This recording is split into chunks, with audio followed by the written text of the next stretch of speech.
couldn't believe it. It was impossible. You don't kill a child. A man would knock on the door of a stranger's home. He told the homeowner that the homeowner's brother and his family was currently being held hostage. This man at the door said, "You need to pay $75,000 for their safe return. Otherwise, they will be killed." Hello, true crimerers. This is the case of the Brendel family. Viewer discretion is advised.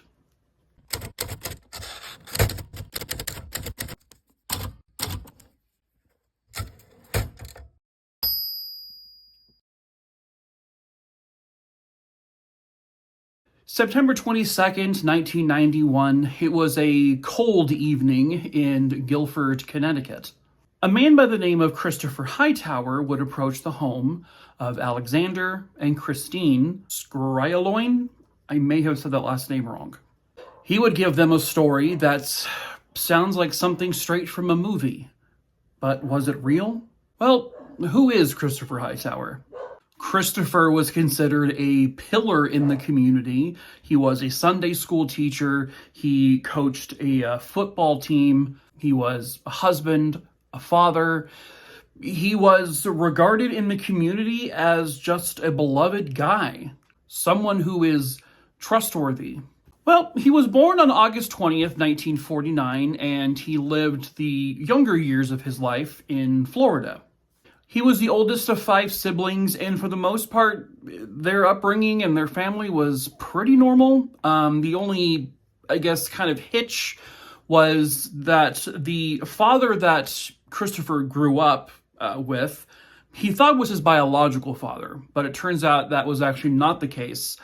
He would find out much later on that his biological dad left his mom when she was 17, just after Christopher was born. So the man that he called his father was actually his stepdad. Once he found out it was his stepdad, their relationship kind of took a toll. Nothing like crazy happened or anything like that. It just made their relationship pretty rocky. By age 19, Christopher would leave the house and he would join the Navy, and he would do that for about 4 years or so. He got married to his first wife when he was about 24 years old, and then he would start his education college-wise at the University of Rhode Island. Christopher had all sorts of aspirations. He wanted to become a zoologist. And then he said, no, I want to become a doctor, a physician. Well, school was expensive, and at one point he tried selling his home without his wife knowing in order to pay for school. Once she found out about that, however, she was like, no, we're done. I guess there had been other issues in the relationship, and that just pushed her over the edge. So she filed for divorce, and he was now single again. But in 1982, he would remarry, and him and his new wife, Susan, would end up having 2 boys. Well, he now wanted to try going to a better school in Ohio. He was getting horrendous grades at the University of Rhode Island, but Ohio wouldn't certainly know that, because what he did was he forged his own transcripts to make it look like he got straight A's from URI. And the reality is he was failing the majority of his classes. But when he doctored his transcripts, it looked really good, and it worked. So they accepted him. While attending school in Ohio, he would then start up this sort of investment company, which really was an investment scam. He managed to con people out of hundreds of thousands of dollars, and eventually he would get caught, but he didn't get in trouble for it at all. He wasn't charged with anything, arrested, nothing. So after that, he decided, all right, we're moving back to Rhode Island. And then specifically, they would move to Barrington, Rhode Island, and that is where his wife's mother and father lived. And when they moved back to Rhode Island, they actually moved into, his mother-in-law's house. Beautiful house, large home. It gave, her parents were wealthy. But what it did for Christopher Hightower was it made him appear wealthy as well, because he was living in such a luxurious, beautiful home. When he got back to Rhode Island, he started another investment company. He even had like his license to do this. He started a company called Hightower Investments Incorporated. His office that he was renting out just so happened to be in the same building as a lawyer named Ernest Brendel. Ernest would also go by Ernie a lot. The two of them met and they became really good friends. And then at one point, their wives were introduced to each other. Then the families just sort of became a good group of friends, and they were always doing trips together and, just spending a lot of time together. They were in such a good, relationship there that the Brendels actually included Christopher and his wife on people basically that they would trust to pick up their daughter Emily from school in an emergency. So this is how close the families were. Now, through that friendship, trust was built. So Christopher managed to convince Ernie to invest, and he invested $15,000. Needs to be said that Christopher had absolutely no idea what he was doing. He did not get education for this. This, to him, unbeknownst to most other people, was all a scam. He had no clue how to do investments. He was in very unfamiliar territory, but he did it because it was a good and quick and easy way for him to scam people out of money. His goal was to get as much money as he could without really doing any actual work. He knew exactly how much money the Brendels had because of how close they were. He knew about all their assets, and he completely used the friendship. It would be a couple of years down the road when Ernie discovered that Christopher had in fact lost nearly all of his $15,000 investment. And it was then he realized that this was likely a scam. His friend, his very close friend, he thinks, or he knows, scammed him. So, Ernest Brendel reported him specifically to the Commodities Future Trading Commission. And this was like, they could take away his license, they could expose him, they could ruin him. And this in turn would then ruin Christopher's reputation in the community, because again, at this point, he is very, involved in the community. He is, a Sunday school teacher. He is a school football coach. He is just so respected in the community that if this all came out, all of that's gone. So, if he's revealed as this big liar, what the hell would he do? So he goes into full-on panic mode. A couple of weeks or so after this happens, he then starts to fall behind on the rent for his office and other bills. He is now beginning to collect a lot of debt, and he's now swimming in debt. Now he has way too much debt. And his wife is like, what the fuck is going on here? And it all boiled over. And she's like, listen, I'm filing for a divorce. This is not working out. We need to end this. This would also mean he would lose access to this beautiful home. He used the appearance of this big, beautiful, mansion-like home to convince clients and other people that he was doing very well for himself. So his investment business was doing very well for itself, so he could be trustworthy. So that's all going away now too. This is when the insanity truly began. He gets into an argument with his wife, and he blurts out to her, "I have hired the mafia to kill you if you leave me. I have paid them $5,000 to kill you and an additional $1,000 to make it look like an accident." I'm not sure what he thought her reaction would be, but it was one of going to the police, reporting him, and getting a restraining order also filed against him. This happens, he's basically kicked out of the house around September 19th, September 20th of 1991. On September 19th, 1991, he actually drives to Massachusetts, where he buys a crossbow. That's a normal thing to buy, right? He buys 6 arrows or bolts or whatever, and then I guess he buys 6 special bullet tip points. He would spend September 19th and a little bit of the morning of the 20th stalking and surveilling the home of the Brendel family, just to kind of see and understand their movements. On the morning of September 20th, 1991, he observes as young Emily, who's 8 years old, she gets onto the bus and she goes to school. And then he also, as he's hiding, observes Ernie getting into the car with his wife, Alice, and then he takes off. This is because Ernie would take Alice to work, which she worked at Brown University, which was relatively close by. Once they're gone, Christopher then breaks into their home, and then he goes into the garage and he hides, and he lies in wait like a creeper, and he is armed with his crossbow. Not too soon after all of this, he hears Ernie pull up, open the garage, go in the garage, and then he hears the garage door closing. That is when Christopher kind of walks out of the shadows, points the crossbow at Ernie, and fires 3 bolts into him. The first 2 bolts don't kill him. They just sort of injure him. And then the third bolt was what they called the kill shot. It went straight through his back and through and out his heart. He would then take a crowbar and, I guess just to make absolutely sure he was dead, he would beat him repeatedly over the head.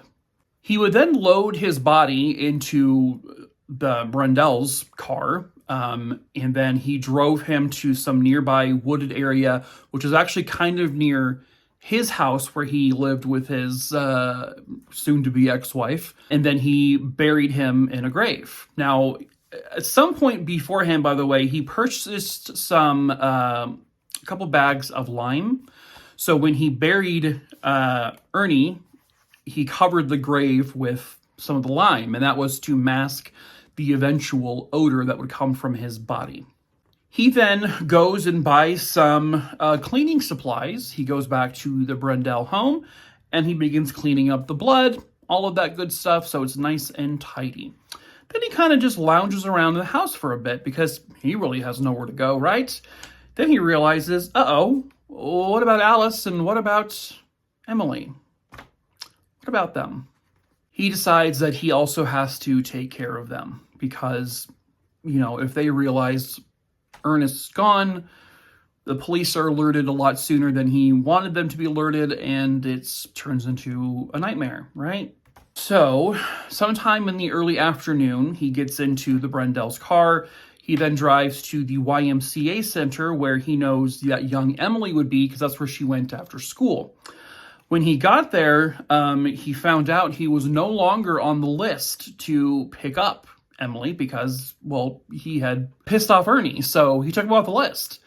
So what he would do is he would go back to the house. He would then call the YMCA, pretending to be Ernest, and saying, hey, I'm actually going to give approval this one time for Christopher Hightower to pick up Emily. I'm going to give him my driver's license so that way he can prove it to you guys. And so he drives back to the YMCA center, and they bought it, and he grabbed Emily and brought her back to the house.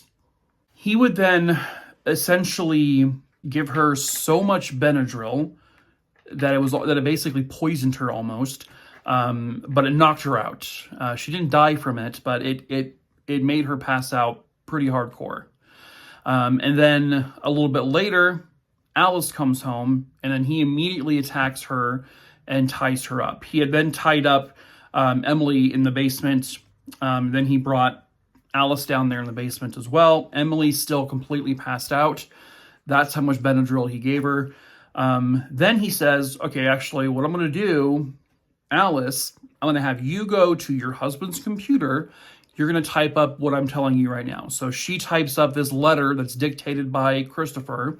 Basically, the letter, it was going to be to the Commodity Tradings Commission. And this letter was going to come from Ernest, and it would be signed by him. And the whole letter would be about withdrawing his complaint against Christopher Hightower, that everything is fine, he was mistaken. So yeah. So she types it up, and then Christopher signs it with Ernest's signature. Pretty much after that is said and done, he takes some sort of ligature, he wraps it around Alice's neck, and he strangles her until she is dead. He then loads her body into their family car, and he also takes Emily, puts her in the car, even though she is still alive, but still knocked out. He then drives them to the same wooded area near where his house basically was, where he buried Ernest. He digs another hole, and he takes the still alive Emily, he lays her in the grave, and then he places Alice's dead body over the still living 8-year-old child, and then he begins to fill the hole with dirt. And he just keeps piling and piling and piling it on until he has gotten a nice compact grave. Yeah. He actually buried an 8-year-old child alive. That's a whole new level of evil.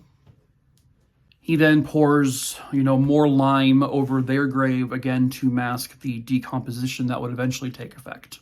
He then takes Ernest's checkbook and writes himself some checks that he can cash. He goes and buys gas with Ernest's money. He goes to a yogurt shop and buys himself some yogurt with Ernest's money. And he also purchases the cleaning supplies with Ernest's money to go back to the Brendel home and make sure everything is nice and clean. Yeah, he's just a cold-hearted son of a fuck, basically. But he quickly realizes that the Brendel family, who is very well known in the community, very popular, very loved, well, they're going to be reported missing by someone pretty quickly. So that means he had to come up with another scheme to make up more lies, to do whatever the hell it is he thinks he's doing. He knew that Ernest had a sister named Christine, and he knew that she lived in nearby Guilford, Connecticut. So he managed to find her address in the home, Ernest's house, and so he drove out to Connecticut. So he got there on September 22nd, 1991. It was late in the evening at that point. And Christine and her husband were actually hosting a dinner party. Christopher tried to explain, like, hey, I have some, your brother's in danger. And she goes, hold on. Like, I can't have this with my dinner guests here. So she gets them out of the house, and then he's welcomed in the home, and he tells a story. And by the way, they had never met before. Christine and Christopher, this is their first time ever meeting. So Christopher Hightower tells her that Ernest, his wife, and daughter have been kidnapped. By who? The mob. He said that his own wife and his 2 sons were also kidnapped by the mob. And they were demanding all sorts of money, at least $300,000. In order to, prove this, he showed Christine Ernest's driver's license, his credit cards, his personal documents that he had. He then showed her a couple of rings that he claimed belonged to Alice. So yeah, he said that the kidnappers called him and demanded $300,000. Christopher said he could raise about $175,000 on his own. He thinks that they can get about $50,000 from Ernest's brokerage accounts. So Christine and her husband, they just need to fork over $75,000. They can give that to Christopher, and he'll give the kidnappers the money. And they're like, well, we don't just have $75K here at the house. You're going to have to come back, like, when we go to the bank. Like, what? What is this? To further prove this insanity, this wild story, he says Ernest fought with the kidnappers, and he got punched pretty badly in the jaw, and this caused him to bleed. So he took Christine and her husband out to the car, which was the Brendel's car. And he opened up the trunk and he showed where the blood was, and it was like a massive pool of blood. It was like there was so much that they could actually smell it. And Christine's husband just so happens to be a doctor. He looked at that amount of blood and he's like, there is no way a punch to the jaw produced that much blood. That blood came from someone who's probably no longer alive. Question, Christopher, why do you have the car, by the way? Does anyone curious about that? Why they gave it to you, the kidnappers, after they kidnapped... what? At any rate, he left Christine's home around 1 o'clock in the morning, and he told them, don't call the police, don't tell anyone this, because your house is being tapped by the mob. Because I know that because my house was too. So when he left, they immediately went to their neighbor's home and they called the FBI, not just the police. And then the FBI, when they got involved, they then contacted the local police to get them going with this. So the local police then went to the Brendel home. They had to force their way in due to the nature of the story. During this kind of basic cursory check, they did see that the phones, all the phones in the house, their cords had been cut. They also noticed that there was a broken window towards the back, which was likely used for someone to break into it.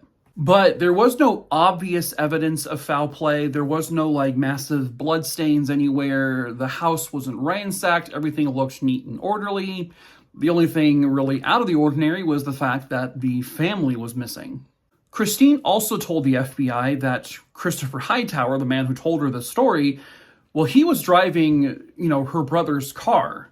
So be on the lookout for it. So police did put out a bolo on the car, and it would be a few hours later when another police officer driving nearby, a grocery store area, he noticed the car and he stopped Christopher. Police, they would basically impound the vehicle so they could look at it for evidence, and they brought Christopher in just for questioning. The car had plenty of evidence in it.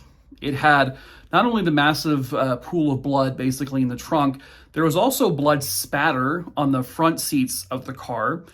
They had 3 human teeth, which they would later determine belonged to Ernest.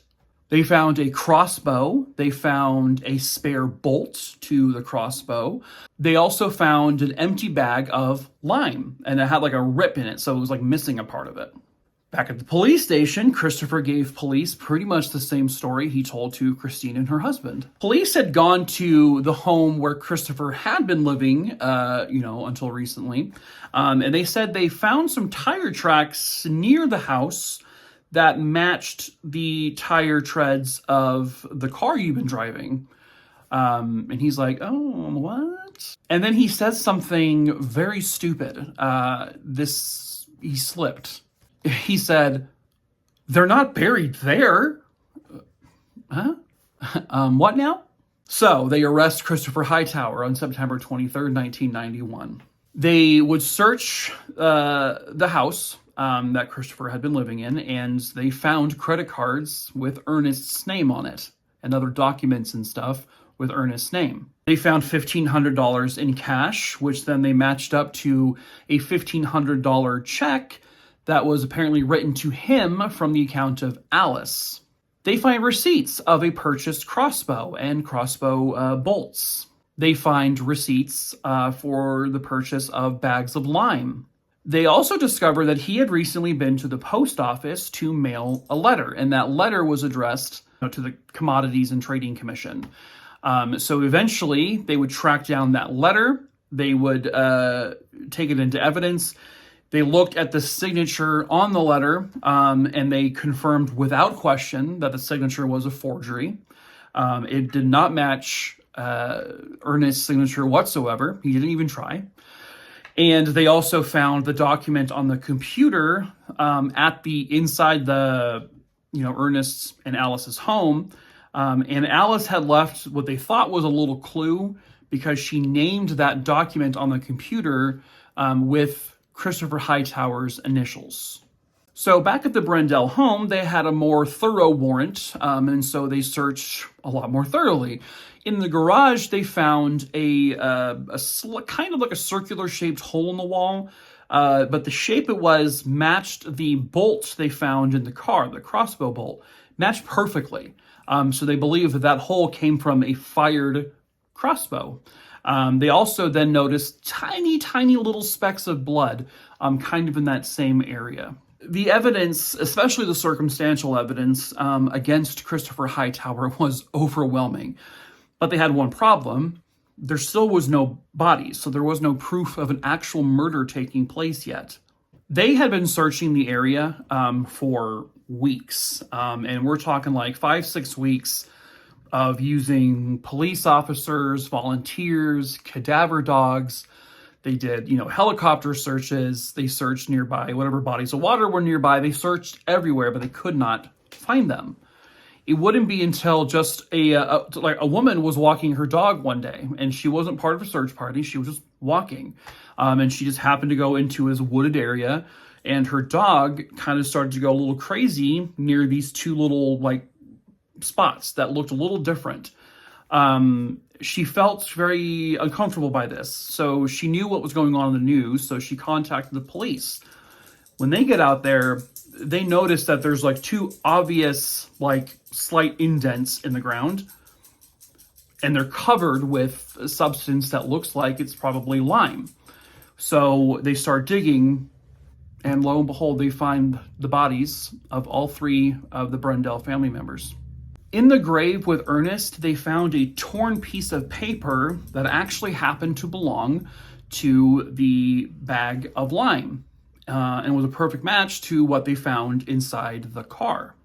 With the bodies, with the physical evidence, the circumstantial evidence, the witnesses, they now had enough. Christopher Hightower was then charged with 3 counts of murder and 1 count of kidnapping. His trial started in 1993, and he claimed his innocence from the very beginning, and he has never wavered from that.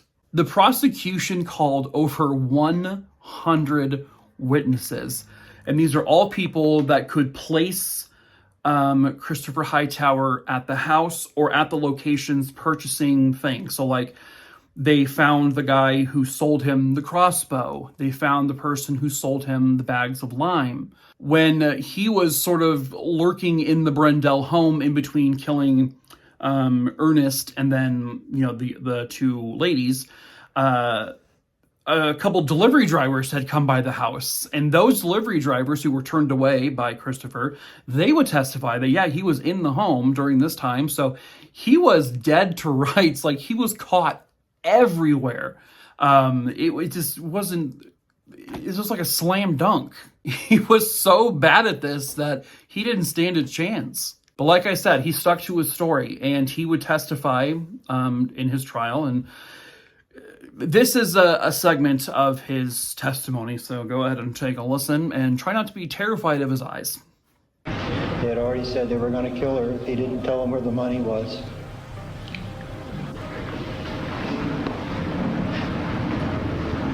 I couldn't believe it. It was impossible. You don't kill a child.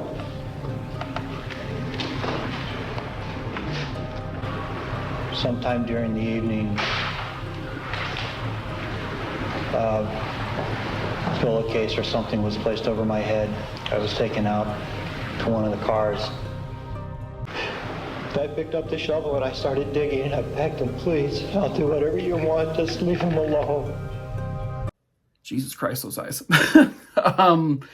So he would testify that he was at the Brendel home when the mafia broke in and basically held the family hostage, including himself, Christopher. Christopher said he watched these mafia men strangle Alice.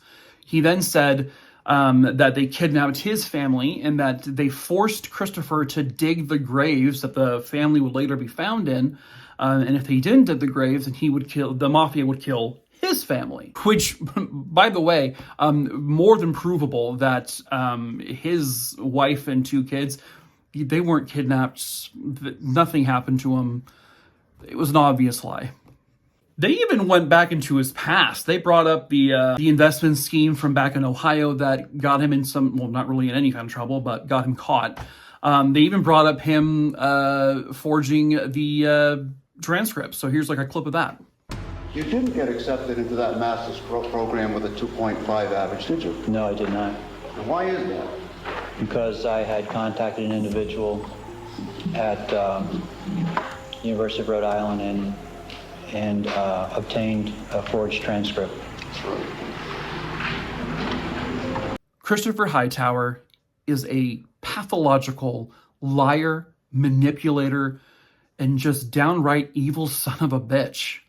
And he was a horrible actor. He did everything he did was so bad.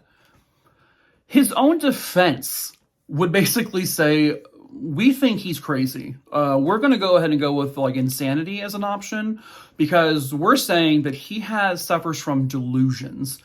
Basically, they're saying, yeah, he did this, but he's like cuckoo, cuckoo, wackadoo. Even though he's like, I didn't do this. So like, but that would play into it though. Like he's saying he didn't do it, but that plays into the insanity thing, saying like, look at this guy, he thinks he didn't do it, but no one would buy it. So he was found guilty of all charges, and then he would be sentenced to life in prison without parole, where he'll be spending the rest of his sad little days. All of this because he got caught in a scheme. He got caught in a lie, and he was going to have his whole life crumble because of a lie. So, well, might as well do, I guess, something not as bad by murdering 3 people. And again, I never understand. For what he did to that 8-year-old girl especially, I hope every day in jail he suffers. Drop the soap, Chrissy boy. Drop it all the time. But that is it for this case. I hope you found it interesting. It's a wild one. If you do want to see shorter form cases from me, as usual, you can head on over to my TikTok page where I have over 2,000 videos. The majority of them are just a lot more true crime cases. I have them all broken down into playlists. So have at it. Go ahead and give me a follow. I'm not posting there very consistently anymore because now YouTube is my primary platform. I'll still try to keep the page afloat, but it's not my anymore. But yeah, go over there, follow me, check out all the videos I have. Second, if you want to have me cover a case, you have one you want to recommend, you can send me an email to mikey@truecrimerer.com. The information is down below in the description. But please first go to my crimerer case list, which is in the link tree below. Click on it, scroll through the list, look for the name. It's alphabetical for the most part. You can also search on the computer. You can search on the phone to make looking for a name easier. And if you don't see the name, then email me that name, when it happened, where it happened. That's all I really need to know. And if you do see the name, please don't email it to me because I already have it on there. I cover these cases at random. I pick them at random, so I will get to it when I will get to it, but I promise I will get to it. It'll just possibly take a long time. Someone asked me if I accept payment for covering a case sooner. No, I do not. No. Lastly, if you would like to purchase any merch from me, like this shirt here, the owl did it, falling downstairs, get it? If you've seen the staircase, you might know the owl reference. But we sell this shirt, we sell Making a True Crimerer, just like logo shirts and other things. We sell mugs and a wine glass. We are currently selling a Christmas decoration to put on your tree, so it's limited time kind of thing. It's all made wonderfully by my good buddy Adam, who I posted a case he covered on my page in the previous video on this channel. But he makes my merch, he sends it out, he does all the work. He will ship to you anywhere in the world, so have at it. Yeah. All right, well, that is it for this video. So until next time, true crime roonies. Ew.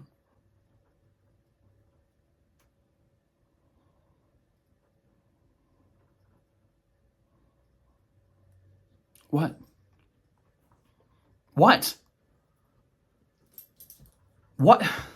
Oh my God, they're staring at me. They're staring at me. What the fuck do I do?